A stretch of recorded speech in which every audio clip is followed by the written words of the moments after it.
Bharat Ratna Lata Mangeshkar, queen of melody, voice of the nation, voice of the millennium, nightingale of India, daughter of the nation, Padma Vibhushan और कितने ही मान सम्मान। संगीत को चाहने वाले हर किसी के दिल में लता जी बसती हैं। शायद ही कोई ऐसा हो जिसने लता जी के गीतों को सुना हो और वाह ना कहा।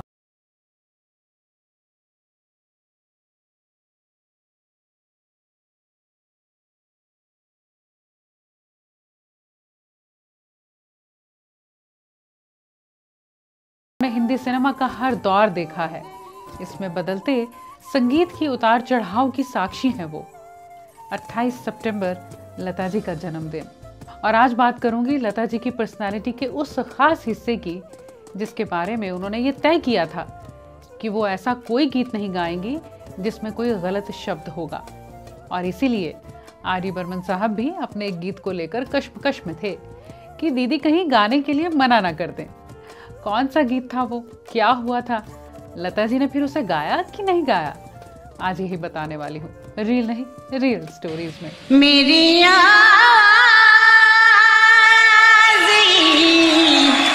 पहचान है गर याद रही।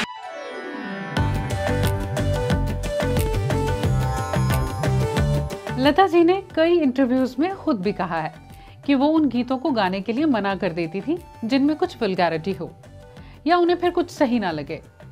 उन्होंने रॉक एंड रोल गानों का भी जिक्र किया। कई प्रोड्यूसर इसी बात को लेकर नाराज भी हो गए थे।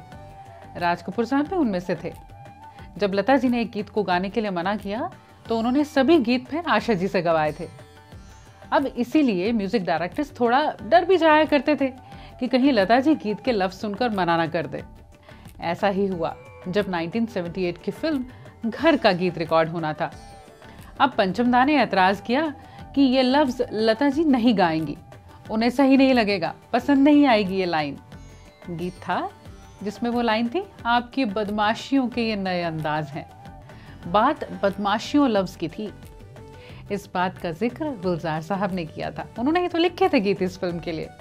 बोले, मैंने कहा पंचम तुम अपनी हिंदी की नॉलेज रहने दो, लता जी की हिंदी तुमसे बेहतर है, तुम ये बात उन पर छोड़ दो। अब गुलजार साहब दोस्त हैं, कह सकते हैं पंचम दा से ऐसे। गुलजार साहब बोले, मैं इसकी जगह दूसरा लफ्ज दे देता हूँ, पर मुझे पहले लता जी से बात करने दो जब वो रिकॉर्डिंग में आएंगी। और जब लता जी आई और रिहर्सल शुरू हुई तो गुलजार साहब ने कहा, दीदी ये लाइन है, आपकी बदमाशियों के ये नए अंदाज हैं, और पंचम को ये फीलिंग है कि ये लफ्ज शायद आपको थोड़ा सही ना लगे। तो लता जी जोर से हंसी और बोली, यही तो एक नया लफ्ज मिला है गाने को। इस तरह किसी गाने को कभी गाया भी नहीं है। और लता जी ने इस गीत को फिर उसी फील के साथ गाया है, एक नया अंदाज दिया है, हल्के हल्के हंसते हुए, मुस्कुराते हुए। इस गीत के लफ्जों को मायने दिए लता जी ने, जैसा कि उनके गीत होते ही थे। गुलजार साहब कहते हैं, लता जी ही ऐसा कर सकती थी। जिस तरह लता जी शब्दों को गाया करती हैं, उनको सही मायने मिल जाते हैं। आएगा, आएगा, आएगा, आएगा आने वाला, आएगा, आएगा। आप उस शब्द को न सिर्फ समझ सकते हैं बल्कि महसूस कर सकते हैं।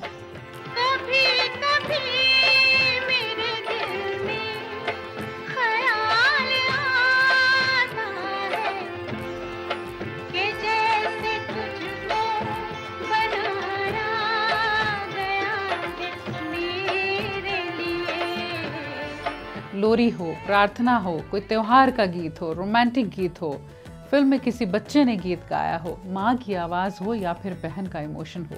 लग जा गले कि फिर हंसी रात हो ना हो,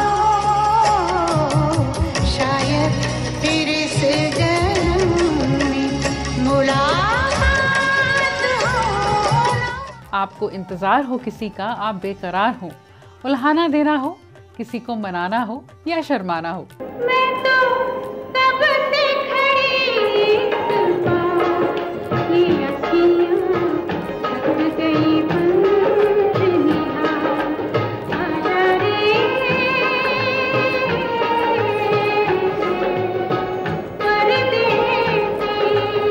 डर हो, कुछ कहना हो या कुछ छुपाना हो। आज फिर जीने की तमन्ना है, आज फिर मरने का इरादा है। इनके गीतों से आपकी जिंदगी का हर रंग उभरता है। आप इनके गीतों से रोए हैं, हंसे हैं। मेरे ख्वाबों में जो आए, आके मुझे छेड़ जाए, उससे कहो तब सामने। लता जी के बारे में जो कहा जाए, जितना कहा जाए, वो लफ्ज कभी नहीं मिलेंगे जो लता जी की शख्सियत के बारे में सब कुछ कह पाए। बाहों में चले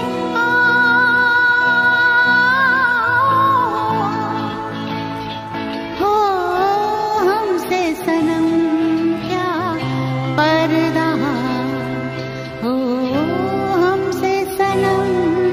लता जी का तो नाम ही अपने आप में संगीत का एहसास करवा देता है।